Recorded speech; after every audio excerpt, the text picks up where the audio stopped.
la gente que conoce México, la gente que quiere a México, que tiene algo que ver con América Latina, hace mucho la diferencia entre la ciudadanía mexicana y el presidente López Obrador, ¿no? Como yo lo digo, él le dice que España tiene que pedir perdón. No existía España. También existía el puto reino de Castilla y León y se acabó. O sea, que España y que nada, ¿no? En España y en otras latitudes, la gente está harta del político ortodoxo de toda la vida, porque no le resuelve nada. Yo viví en Afganistán cerca de 8 meses y sé lo que es el régimen del Talibán y sé qué es lo que pasó, y que ahora hayan vuelto y con la mano en la cintura todo el mundo se haya marchado y hayan dejado aquello tal y como está, es terrible. Yo todavía estoy diciendo, ¿dónde está Naciones Unidas en toda esa historia? Aparecen 2 tipos, no sé de dónde salen, y con una violencia inusitada nos meten en un coche a Juan y a mí y nos vendan los ojos. Y ahí pensé... Como en las películas. Las pelis, digo, nos acaban de secuestrar. Cuando vas a estas en 20 guerras, hay muchas circunstancias y situaciones que son literalmente límites. Y a veces dices, bueno, tengo la enorme suerte, soy un privilegiado porque puedo estar en casa de Carlos Alarraqui contándolo. Porque podría no haberlo contado.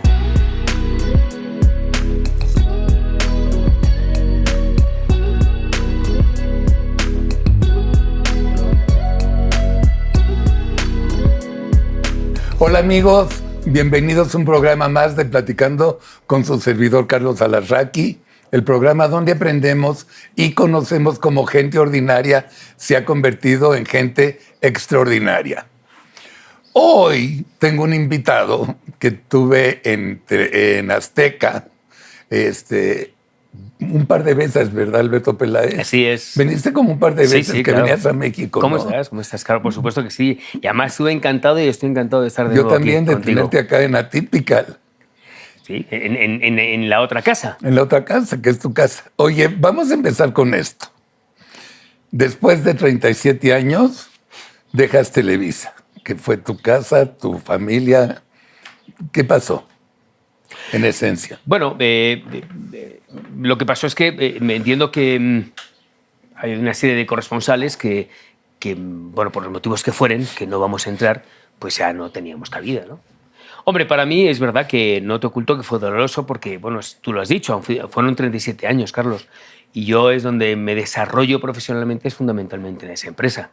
Y es una empresa a la que quise, quiero y querré. Eso no cambia, ¿no? Y no va a cambiar en la vida. Bueno, yo creo que es como los matrimonios. A veces son duraderos, otras veces no. Y bueno, así son las cosas. Así que tomarlas de manera natural. Sí, yo también, la Televisa lo quiero y lo quiero mucho. De hecho, también quiero Azteca. Aunque me corrieron y eso, también los quiero. Bueno, si no hay odiar. Es que yo creo, Carlos, que, a ver, son cosas distintas. El cariño, el afecto, el amor por lo que puedas tener por una persona, por tu mujer, por quien fuera, desde luego por la empresa en la que... Pues además yo tengo una deuda de agradecimiento, ¿no? Y en la vida, mira, mi padre me enseñó a ser una persona agradecida y hay que ser agradecido. Y además me voy con eso, con el agradecimiento de mucha gente y sobre todo con todo el agradecimiento que yo quiero dar a la empresa. Eso es independiente de nombres, eso es distinto. Pero la institución, la empresa, yo la he llevado siempre en el corazón y la voy a seguir llevando. ¿No te pasó como a mí me pasó que cuando te contrataron al día siguiente le dijiste a Mónica, un día me van a correr o un día voy a terminar de acá? Sí, y de hecho, fíjate que... ¿Estabas preparado? Yo me preparé. Yo sí. Preparado no, pero es verdad que yo siempre pensé que no terminaría de jubilarme. Eso que pasaban los años y uno y otro iban corriendo. Y lo que pasa es que lo piensas y lo dices con la boca chica, ¿no? Pero llega un momento en que pasa, en el que sucede. Y bueno, no deja de ser al principio es un trauma, ¿no? Es un trauma porque, bueno, no sabes muy bien por dónde llega y no sabes muy bien cómo salir. Pero mira, decía nuestro querido amigo Jacobo Zabludovsky, sí, al que tanto veneramos, a mí me decía siempre, Alberto, la vida es como un rompecabezas, todo se acomoda. Y es verdad. Al final, todas las piezas casan en la casa donde tienen que casar. Y todas se acomodan. Ya te empezaron a invitar, ¿verdad? Diferentes empresas. Sí, ¿no? Hay algunas cosas, sí, que están en movimiento. Se va a resolver muy rápido, lo tuyo para bien. Tienes mucho talento, a la gente le gusta y nos importa lo que dicen de México en España, sobre todo con este presidente que gracias a Dios te ha dado bastante rating, porque Es verdad. ahorita verdad. nos vas a platicar un poco de eso, pero hay mucha gente joven que está viendo el canal que no te conoce bien, no conoce tu trayectoria. Fuiste corresponsal de guerra en cuántos países. En 20 guerras y, bueno, en muchos países, ¿no? En la antigua Yugoslavia, en Ruanda, en Somalia, en Afganistán, en Gaza, en Irak, en fin. Fue un periplo muy interesante. ¿Te pasó alguna vez una bala cerca? Sí. No, varias veces. ¿Hablas en serio? Sí, claro que te A lo ver, digo, sí. platícame. Mira, por ejemplo, una vez estábamos en Sarajevo, Kasia Widerko, Kasia, que era nuestra corresponsal, ya tampoco lo es, nuestra corresponsal en la antigua Yugoslavia. Y Sarajevo es una ciudad completamente sitiada y peligrosísima. Cuando me preguntan qué guerra ha sido la más dura y piensan que Ruanda o Somalia, siempre digo lo mismo, la antigua Yugoslavia y concretamente Sarajevo. Entonces, toco la puerta de Kasia en el hotel, en el Holiday Inn, que es donde estábamos toda la prensa, y según me abre Kasia y vamos caminando hacia unos sillas, estaban al lado de la cama, de la habitación de Kasia, entra una bala, nos silba a los dos por la cabeza y impacta contra la pared. Pero eso pasaba mucho en la antigua Yugoslavia. Otro día estaba haciendo un stand-up porque le pregunto a Alma, nuestra guía, y oye, Alma, digo, aquí es seguro, porque había mucho, además en la antigua Yugoslavia, Carlos, había mucho francotirador. Y le digo, ¿este seguro? Aquí es segurísimo. Digo, seguro porque voy a hacer un stand-up. Me pongo en el coche, abren la puerta del copiloto, me pongo ahí, me parapeto, entre comillas, ahí, con Juanito que estaba detrás, grabándome mi cámara. Y recuerdo que decía algo así, ahora los ojos del mundo no están en Sarajevo, están en Londres, pero están reunidos. Y en ese momento cae una ráfaga que me silba literalmente a la cabeza. Y continúo hablando, yo no sé cómo pude tener esa sangre fría, y vuelve a caer otra ráfaga. Entonces ya nos tiramos al suelo. Y eso la gente lo pudo ver. Y a la gente le impactó. Bueno, a mí me impactó mucho. ¿Pero estabas en vivo? No, no estaba en vivo. Era una nota que mandé posteriormente a Televisa. Y bueno, la verdad es que, hombre, cuando vas a estas en 20 guerras, hay muchas circunstancias y situaciones que son literalmente límites. Y a veces dices, bueno, tengo la enorme suerte, soy un privilegiado porque puedo estar en casa de Carlos Alarraqui contándolo. Porque podría no haberlo contado. Es cierto. ¿Tú viste o amigos tuyos, conocidos tuyos, fallecieron? Sí. Y te duele hasta el culo, ¿no? Sí, Sí el duele, pobre ¿no? Julio Anguita Parrado. Sí, ¿verdad? Sí, claro. Pues cómo no, porque además siempre piensas que te puede tocar a ti. Julio Anguita, Julio Fuentes del Mundo, Marcelo y su novia, que eran unos freelancers espectaculares argentinos. Fíjate, a mí hay cosas que a veces uno tiene que agradecer a la deidad. Estábamos en Peshawar hacia el 15-20 de noviembre del 2001. Y estábamos era una ciudad fronteriza que había entre Pakistán y Afganistán. Llevábamos ya 3 meses esperando para poder entrar en Kabul, para poder narrar que se iba el talibán de aquel entonces, que ahora ha vuelto. Y era un tedio, un cansancio, un aburrimiento todo el día entre Quetta, Peshawar, Islamabad y así, Rawalpindi. Y un día estábamos todos mira, estaba precisamente Julio Fuentes, Julio Anguita no. Estaban los dos, aquel matrimonio de Marcelo y su novia, y éramos varios, había gente de Telecinco, bueno. Y entre cerveza y cerveza de Rawalpindi, que eran de esas plumbeas, se nos ocurre, estábamos hablando de la guerra, de cómo podríamos entrar algún día, y alguien nos dice, acaba de capitular el talibán. Y en ese momento, digo, nos vamos todos a Kabul, y nos vamos en un convoy. Cuando compramos todo, los víveres, para irnos, yo recibo una llamada y me dicen que no, que yo no me voy de mi empresa. Digo, ¿cómo que no me voy? No, tú te vas a Kandahar, para entrar por Kandahar. Digo, pero estáis locos, ¿sabéis dónde está Kandahar? Bueno, finalmente nos quedamos, Juan y yo, después de haber organizado con el resto aquel convoy, nos quedamos con la lágrima en los ojos y nos vamos a Quetta, la frontera sur de Pakistán con Afganistán. Un día más tarde, me llama Juan, toca la puerta de mi habitación, desencajado. Han matado a Julio Fuentes. ¿Qué me estás contando? En el convoy en el que íbamos todos. Al quedarme yo, podíamos haber sido Juan y yo. Ellos van en aquel convoy y eran los primeros, les paran unos, no sé si eran malhechores, si eran talibán, no sé, y los pegan de tiros. Y muere él, muere la novia, una chica italiana, y 2 afganos. Podríamos haber sido Juan y yo. Afortunadamente, mira, nos mandaron a Cueta. Es que pinches talibanes, ahí matan a como sea, ¿verdad? O sea... Es terrible. Lo que está pasando ahora, Carlos, no tiene nombre. Y además, yo viví en Afganistán cerca de 8 meses y sé lo que es el régimen del talibán y sé qué es lo que pasó. Y que ahora hayan vuelto y con la mano en la cintura todo el mundo se haya marchado y hayan dejado aquello tal y como está, es terrible. Yo todavía estoy diciendo, ¿dónde está Naciones Unidas en toda esa historia? Que no se les ha vuelto a ver. Al secretario general de Naciones Unidas, Antonio Guterres, se le vio hace 1 mes y medio y no se le ha vuelto a ver.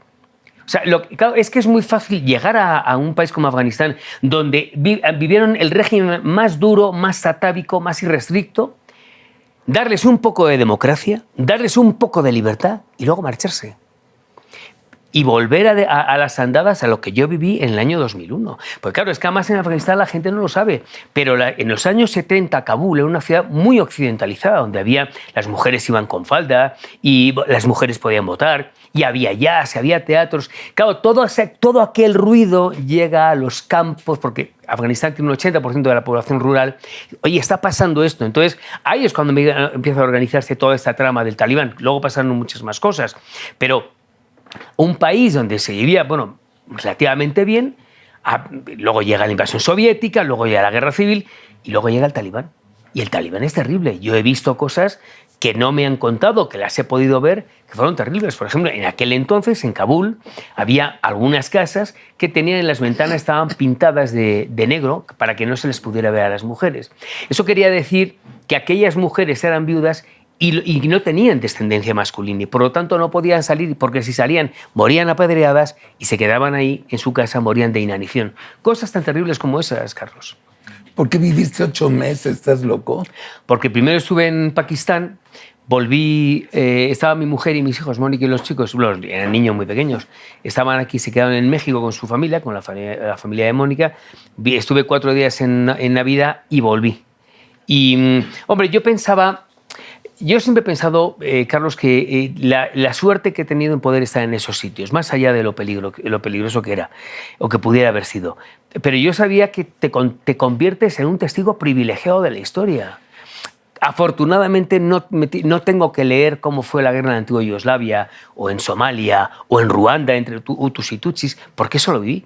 Y eso te da un prurito más de ser este testigo privilegiado.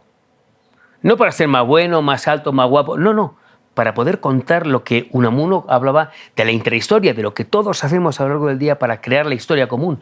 Bueno, pues ahí tenía la enorme suerte de poder escribirlo, de poder contarlo, de poder narrarlo. De los que has entrevistado, ¿quién es tu memorable? Yo siempre digo que sin duda Yasser Arafat. ¿Serio? Sí, Arafat era un tipo... Ese tenía personalidad. Mucha, no sabes qué tipo, ¿eh? Más allá de... El líder de los palestinos de la OLP, para los que no saben quién era. Arafat era un tipo, más allá del terrorismo, que no voy a entrar en eso, te digo como persona, o sea, era un tipo muy simpático, muy agradable de trato, porque además ya nos llevaron en algún lugar de Túnez, que estuvieron dándonos vueltas como 4 horas, y llegamos a las 4 de la mañana y tuve una mirada muy penetrante y luego estuvimos haciéndonos no sé cuántas fotos con él, estuvimos luego hablando hasta las 7 de la mañana, día de día. Un tío que me cautivó, insisto, más allá de eso. ¿Pero cómo conseguiste la entrevista? Fue una cosa muy complicada. Yo había ido en tiempos de la guerra del Pérsico I, Jacobo me manda a cubrir el norte de África, el Magreb al principio. Entonces voy a Túnez, luego fui a Libia, entrevisté a Gaddafi. Y en Túnez, al llegar a Túnez, el tipo que me pone, que te ponen un tipo como muchos países árabes, que te dice de aquí a aquí grabas, de aquí a aquí no, y quiero ver las imágenes. Y nos caímos muy bien. Y le caí muy simpático, un chico ya un señor mayor. Y entonces se me ocurre decirle, oye, ¿no podemos entrevistar a Arafat? Porque él conocía muy bien, bueno, de hecho el gobierno estaba cuidando mucho la figura de Arafat. Y caí en gracia, fue de esas cosas de una suerte bárbara. Y a los 3 días estaba entrevistando a Arafat. Pero fíjate, es que yo hablé con la chichincle de la chichincle y tuvimos mucha suerte. Con Gaddafi también tuvimos mucha ¿En suerte. inglés o en español? Con Arafat fue en inglés, con Gaddafi fue en árabe. Y Gaddafi hablaba bien inglés. ¿Y Gaddafi qué tal? Un desastre. Platícanos. No, lo que pasa es que Gaddafi era un tipo... Muammar Gaddafi era un hombre muy soberbio, muy altanero. Sí. Era un hombre alto, imponía Sí, físicamente. sí. Arafat era un hombre bajito, chaparro como yo, pero Gaddafi era un tío. Y además ahí estuvimos una semana esperando y ya les dije, yo mañana me voy, tenga la entrevista Claro. o no. Cuando les pongo un poco contra las cuerdas ya me llevan... Yo pensaba que iba a ser en el Palacio Presidencial y no fue... Estaba todo hecho a modo y manera de que nosotros nos impactáramos. Nos llevan durante una hora, salimos de Trípoli en 4 o 5 coches y nos llevan a un desierto muy bonito, cobrizo, con un color... El día se estaba muriendo, nacía un plenilunio precioso. Veo aquella historia de que la guardia pretoriana de Gaddafi eran mujeres, era verdad, también lo pude atestiguar, y había muchas mujeres vestidas de militar muy hermosas, y entonces había una hoguera encendida, es decir, todo estaba hecho como si fuera Un show. Sí, una película, ¿no? Y entonces yo estaba esperando, ya llega Gaddafi, y yo pensaba que llegaría en un gran coche. No, vine caminando. Que llega el Rais. Ya le veo, se va acercando el tío, te imponía, ¿no? Y le digo, Rais, buenas noches, soy Alberto Peláez. Digo, y todo esto en inglés. Y yo sabía que le hablaba inglés, pero ya fue un traductor el que con él no hubo posibilidad, es que no me dijo ni yes. Pero bueno, tenía la entrevista, que era lo importante. Hay una serie de Netflix que no sé si has visto. Véanla también ustedes, se llama Los Tiranos. Son 6 capítulos de media hora. Gaddafi es uno de ellos. Ah, sí. Mao es otro. Bueno, está buenísima. Es que era un personaje... No. Está súper bien la serie. ¿Al que odiaste? Bueno, he odiado mucho, pero no por lo que las entrevistas, sino por lo que han hecho. Tampoco cabe a mí en mí el odio, porque, claro, tampoco es algo que pasara conmigo, pero al que, por ejemplo, un personaje que no me cayó muy simpático, bastante antipático, era el jeque Ahmed Yassin, que era el líder de Hamas, líder político, el líder espiritual, porque luego entrevisté a Abdelaziz Rantisi. Fíjate, después de aquellas entrevistas, 2 años más tarde los matan, los ejecutan, bueno, los persiguen el ejército hebreo. Pero claro, es que el jeque Ahmed Yassin era un personaje de cuidado, ¿no? Y además la entrevista fue muy difícil poder conseguirla, muy difícil. Estuvimos secuestrados 4 horas en un coche. No, fue una cosa terrible. El jeque Ahmed Yassin, para que la gente lo ubique, era un señor con una sotana blanca, que iba en una silla de ruedas, que parecía un anciano muy venerable, y sin embargo era el que ordenaba inmolarse con aquellos cinturones a los palestinos, que muchos no tenían nada que perder, más allá de la vida, pero lo habían perdido todo. Fue una entrevista muy dura, esa. ¿Pero dura por...? Bueno, porque yo tenía un traductor, Charlie, que era un árabe israelí, que le conocíamos, habíamos ido muchas veces a Israel y a la zona de Palestina. Y yo conocíamos muy bien, de hecho sigo conociendo muy bien, la recuerdo muy bien. Entonces un día me dice Charlie, oye, ¿por qué no entrevistamos al jeque Ahmed Yassin? Digo, porque imagino que no es entrevistable. Digo, pero vamos, si puedes conseguirlo. Me dice, es que yo conozco a un amigo, otro amigo, que... Digo, pues mira, como lo de Túnez. Digo, pues tú pregunta. Yo pensé que iba a ser, ¿no? Y entonces al día siguiente me dice, oye, esta tarde a las 5 de la tarde te van a llamar desde una cabina pública en Jaffa Street, como tú bien sabes, la calle principal de Jerusalén, y hay que estar ahí. Pues como una película detectivesca me voy. Y a las 5 suena el teléfono. Entonces un señor, hablando con un marcado acento árabe en inglés, me dice que es The Painter, que es el pintor, y que al día siguiente tenemos que estar a las 7 de la mañana en el puesto de Eretz, que es el puesto fronterizo entre Palestina entre Gaza y Israel. A las 7 de la mañana en punto estábamos, porque no nos creíamos, Juan y yo, que pudiéramos entrevistar al jeque Ahmed Yassin. Total, que dejamos los pasaportes, caminamos por un terreno de nadie, que son como 200 metros, y al llegar, y además en este terreno de nadie escuchas todo el tiempo explosiones y tableteos, en fin, la bienvenida no es la mejor, ¿no? Y al llegar había varios coches, todo esto pasa muy rápido, en cuestiones de segundos. Aparecen dos tipos, no sé de dónde salen, y con una violencia inusitada nos meten en un coche a Juan y a mí y nos vendan los ojos. Y ahí pensé... Como en las películas. Las pelis, digo, nos acaban de secuestrar, porque ya en aquel entonces empezaban a secuestrar periodistas y occidentales, y entonces mi obsesión, con un estrés y unos nervios como no te puedes hacer una idea, era salir de ese coche y huir. Entonces me hacía falta, como conocía muy bien Gaza, me hacía falta tener una repercusión acústica porque no veía. Digo, a ver, por lo menos sabía dónde estoy, pero tampoco sabía porque ese era un coche que olía a sudor y a miedo, ¿no? Era terrible. Fueron 4 horas o 3, no sé, fueron mucho tiempo dándonos vueltas sin saber nada, sin poder ver. Y entonces yo quería saber dónde estaba. Finalmente paran y yo escucho a un muecín llamando al rezo. Yo estoy cerca de una mezquita. Y escucho el oleaje contra las rocas, en los piélagos del mar. Digo, sí, en el mar. Pero no sabía más que eso. Nos vuelven a sacar con la misma violencia. Juan estaba yo, alguien y Juan. Pero yo no sabía que por el miedo no hablábamos. Entonces me sacan, me llevan a una estancia de una casa e insisto, yo pensaba que estábamos secuestrados. Y cuando me quitan la venda del ojo, estaba el jeque Ahmed Yassin. Y ahí pensé, no me quieren secuestrar, es que no querían que supieran dónde estaba este tipo, ¿no? ¿Y de regreso igual? No, luego ya nos llamaron normal, porque lo que ellos querían era que no supiéramos dónde estaba él en ese momento. Yeah. Porque luego 2 años más tarde, o año y medio más tarde, cayeron contra él salí de una mezquita en la madrugada y caen unos misiles, ¿no? Que no quedó más que un pequeño rastro, y pocos días más tarde Abdelaziz Rantisi. ¿Qué está pasando en España?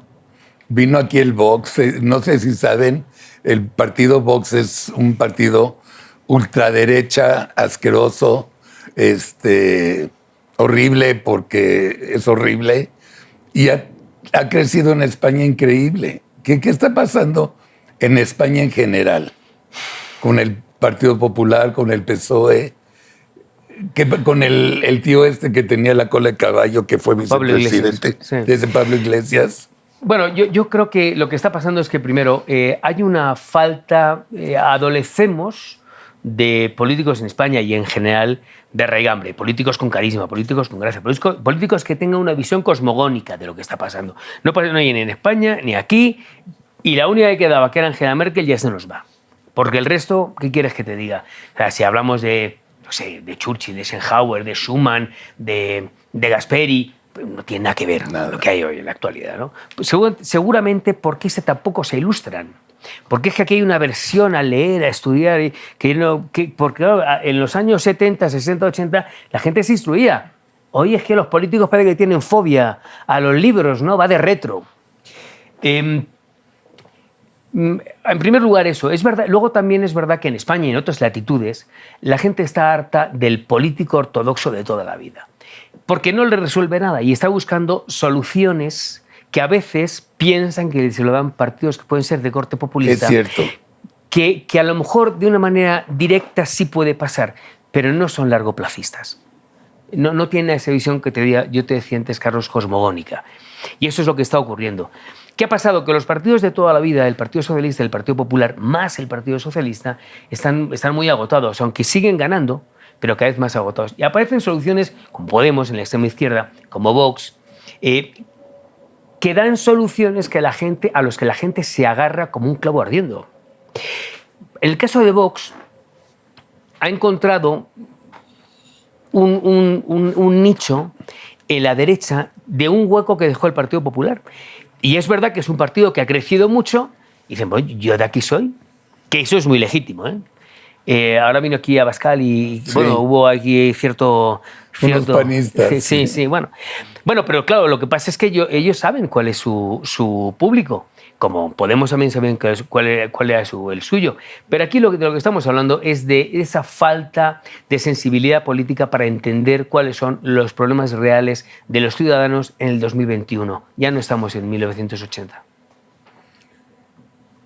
O sea, España es otro ejemplo más de lo que está pasando en el mundo. Claro, porque en España la pandemia ha dejado Mira, en España, por ejemplo, tenemos cerca de más de 5 millones de parados, 12 millones de pobres.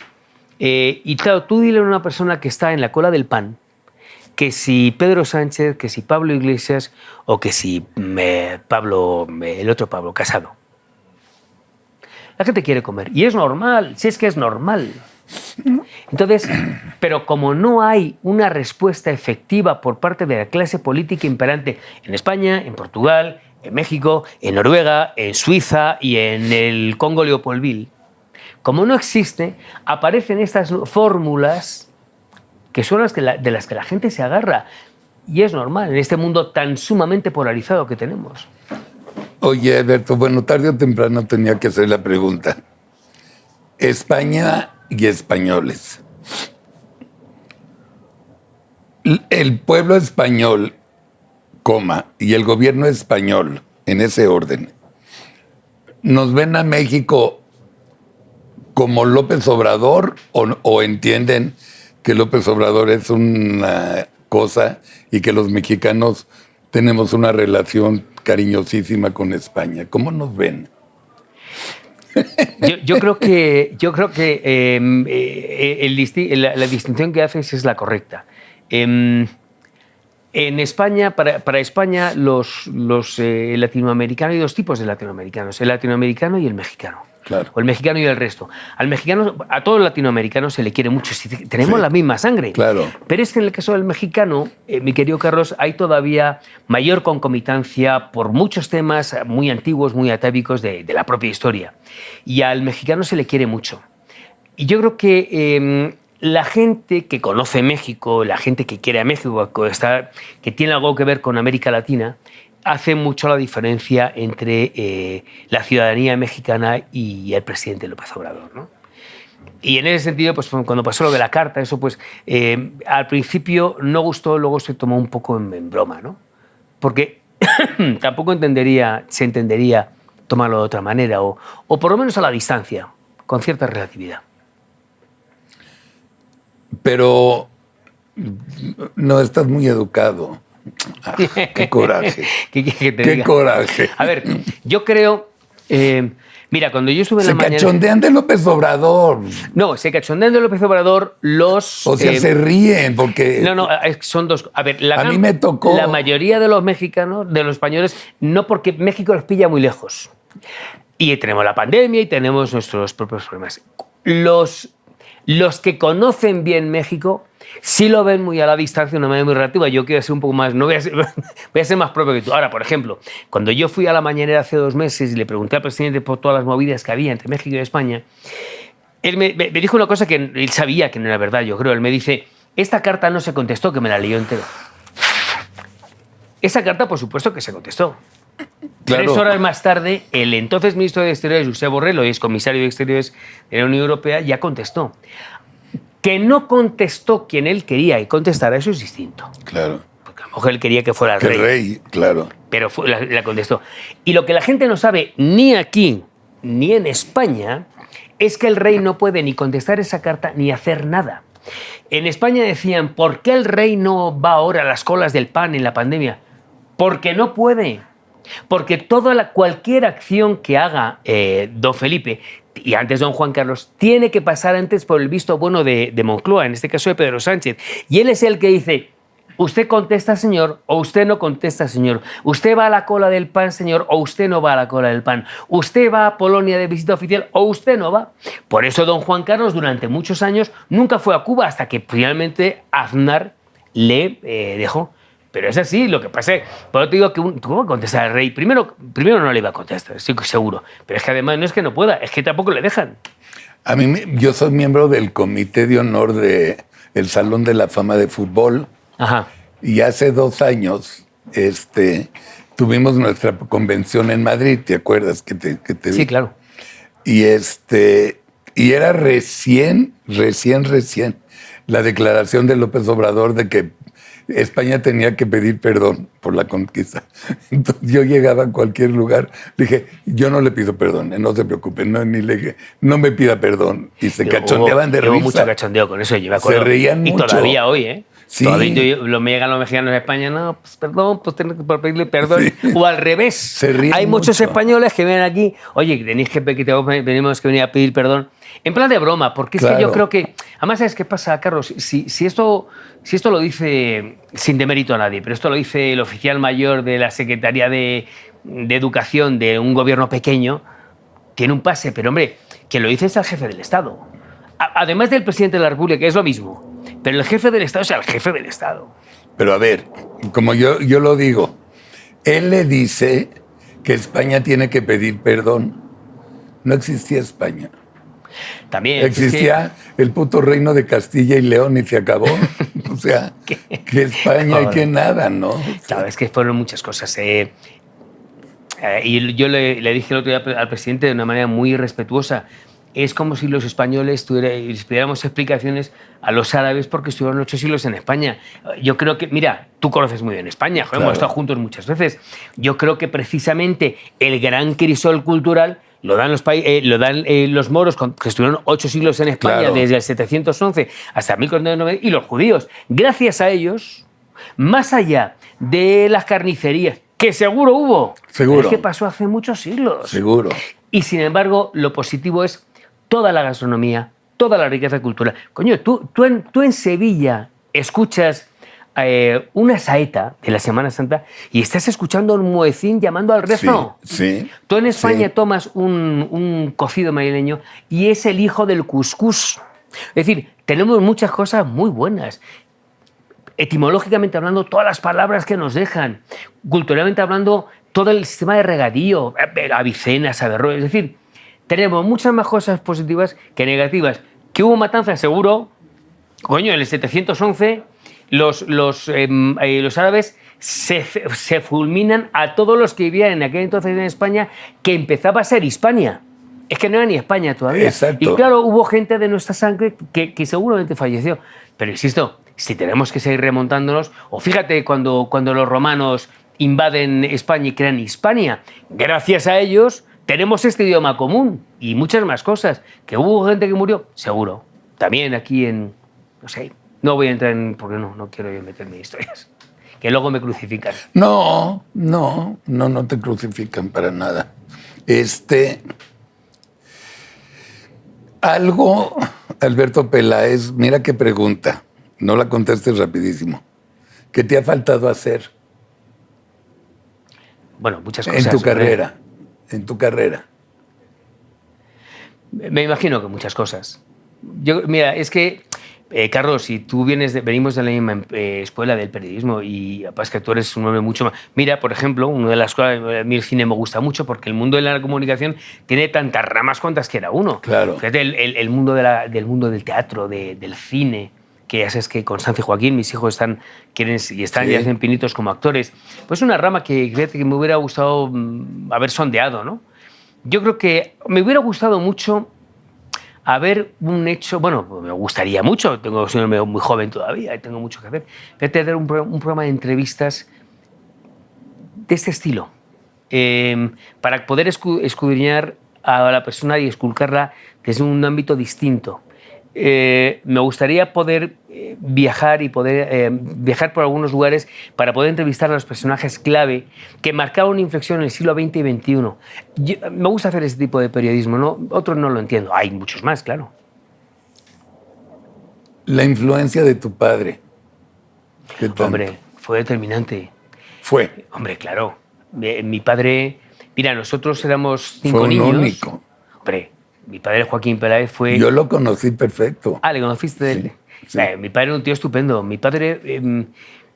yo heredo el amor al periodismo por mi padre. Porque en casa, fíjate, en los años 60, yo tenía 4 o 5 años, yo recuerdo a mi padre con un micrófono, yo recuerdo a mi padre con un teléfono llamando a México, yo así le recuerdo, con una cámara que yo le acompañaba a los estudios para grabar. Él era, para empezar, un hombre de radio. Él venía del mundo del doblaje y de la radio. Y fíjate, yo seguí mucho los pasos de mi padre. Yo fui actor de doblaje como fue mi padre. Cuando era un niño, cuando tenía 18 años, me dediqué al mundo del periodismo como hizo mi padre. Solamente yo estudié comunicación y el derecho. Pero fue un hombre muy visionario, muy buen tipo, muy buena gente, Sí. con un amor a México que nos supo transmitir a todos. Y cuando yo, después de estudiar periodismo, empiezo a hacer pequeños pinitos, gracias a él, que él es el que me ayuda. Y él me dice en el año 85, tienes que ir a México si quieres aprender periodismo para estar con Jacobo. Y vine y me quedé. Y mi padre... ¿Cuánto tiempo? 4 meses. Me tocó el terremoto. Bueno, fue una experiencia... Fue el mejor verano de mi vida. Y mi padre nos enseña, nos inculca el amor por las letras, el amor por la lectura, el amor por ser un hombre libre pensador en una España que todavía se escribía en blanco y negro, porque Franco vivió hasta el año 75. Te hablo del año 70, yo recuerdo perfectamente la dictadura de Franco. Tenía 11 años cuando murió, pero lo recuerdo muy bien porque en casa se vivía todo con mucha intensidad. Entonces, seguramente sin el concurso y la figura de mi padre y de Jacobo, yo no sería el Alberto Peláez que hoy está sentado, sería otro. Es verdad que yo tuve mucha suerte, claro, la suerte hay que buscarla, porque yo recuerdo cuando empezaba en Televisa éramos muchos reporteros, cuando empieza ECO y todo eso, y todos salimos de la misma casilla de salida. Y lo que pasa es que yo supe aprovechar la oportunidad, y eso fue gracias a los dos. Ahora, luego trabajé muchas horas, muchos días, mucha guerra, muchas noches, muchos 24 de diciembre y 31 como el que más, ¿no? Pero la figura de mi padre fue fundamental. Mi padre fue un hombre que me enseñó a observar, a leer y a entender las cosas. Me gusta mucho el tipo de programas que haces. Mira, una cosa que nos hace falta en el mundo de la información, Carlos, es hacer este tipo de periodismo, porque durante muchos años yo mismo estuvimos muy acartonados por las empresas en las que teníamos. Ahora, el espacio que nos deja el mundo de Internet, de YouTube, te deja la posibilidad de amalgamar y de abrir mucho el abanico, ¿no? Hubiera sido impensable, no es que yo sea una persona que dice muchas groserías, ¿no? Aunque Unamuno decía que los tacos sirven para subrayar una frase, ¿no? Pero hubiera sido impensable. Y dentro claro, por supuesto, de la discreción, de la elegancia, pues caben los tacos. Cabe una manera distinta de contar las cosas y de preguntar. Antes hubiera sido imposible. No te hablo de una empresa en concreto, digo en general por la propia sociedad, ¿no? Pero es que el espacio de Internet es el gran espacio de la libertad. No hay mayor libertad que Internet. Mira, utilizándolo. Lo defines bien, sí, es cierto. Yo lo estoy descubriendo, ¿verdad? También, sí. Y yo creo que eso te da muchas posibilidades para poder encontrar muchas cosas, Carlos. Bueno, nada más les digo que Beto y yo ya estamos platicando para que se integre un programa un poco de tertulia con Valentina y con... Casia, vamos a ver, pero sí, con Casia. Y con Casia, que está en París, ¿no? Así es. ¿El apellido de Casia? Casia Widerco. Widerco, que es la corresponsal de Televisa en París. Y estamos tratando de convencer a los tres que hagan un programa vía satélite, o sea, a través ahora por Zoom, una vez a la semana, y que nos platiquen sus opiniones. Y nos encantaría, ya lo sabes. Y además, oye, trabajar con tu hermana Valentina y con Casia para mí es un placer, es un honor. Primero porque las conozco hace muchos años. Y con Casia, además, hemos sido corresponsales juntos en la antigua Yugoslavia en las guerras, ¿no? Y, joder, macho, te conozco y tú eres un maestro de muchas cosas, sería estupendo. El de poder desarrollarnos ahí. Va a ser, vas a ver. Sí, seguro que sí. Beto, gracias. Gracias a ti, Carlos. Gracias por la entrevista que contigo da gusto, porque claro, es que no es una entrevista, es una charla, coño, entre amigos. Por eso se llama Platicando. Así es. Y al público les recuerdo 2 cosas. La primera, que nos sigan ayudando económicamente. Si pueden, por favor, deposítenos en Superchat o en PayPal para que sigamos creciendo. 2, si no están suscritos en YouTube o Facebook, háganos el favor de hacerlo. Y 3, nos vemos la próxima semana. Tengan un lindo fin de semana, Alberto Peláez. Gracias, Carlos. Te quiero mucho y esta es tu casa. Gracias, lo sé. Gracias. Fue un lindo programa. Me gustó mucho.